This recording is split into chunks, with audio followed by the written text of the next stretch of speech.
Alors, je suis Chantal Thomas. J'ai écrit 3 romans où Versailles joue un rôle essentiel. Les Adieux à la Reine d'abord, L'échange des princesses et Le Testament d'Olympe.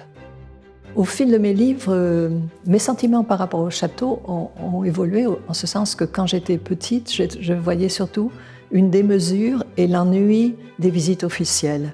Donc c'est des années et des années après, quand j'ai commencé à écrire, que ce lieu est devenu vivant.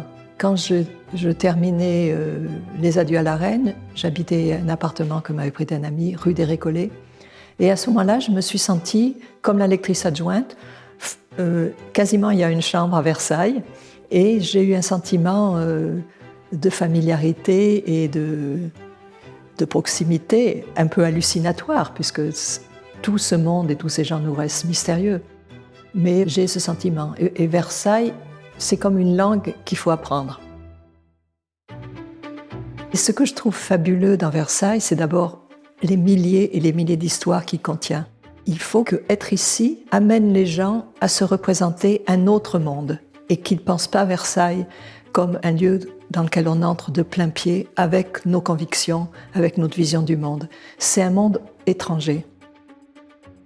Beaucoup de lieux de Versailles résonnent en moi du côté du savoir, puisque j'ai fait des recherches évidemment pour le livre, mais aussi d'une manière romanesque, puisque je ne peux pas m'empêcher de voir les personnages bouger, d'imaginer leur voix. Et en plus, comme il y a eu 2 films, un à partir des Adieux à la Reine de Benoît Jacquot et un à partir de L'échange des princesses de Marc Duguin, il y a une surimposition, superposition des personnages historiques que j'ai imaginés à travers les mémoires, les récits, les correspondances et les acteurs.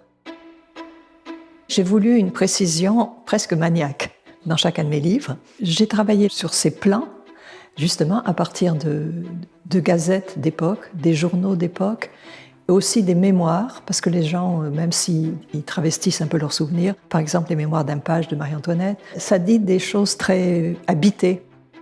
Et aussi un livre extraordinaire fait par un Américain qui s'appelle William Newton, sur l'état des appartements à Versailles et les demandes pour qu'ils soient restaurés ou qu'on mette une cheminée ou qu'on blanchisse les murs. Ce livre a été décisif pour moi parce que tout d'un coup, j'ai compris ce que ça voulait dire vivre à Versailles pour des courtisans. Parce qu'on parle toujours des grands appartements, mais il y avait tout le reste.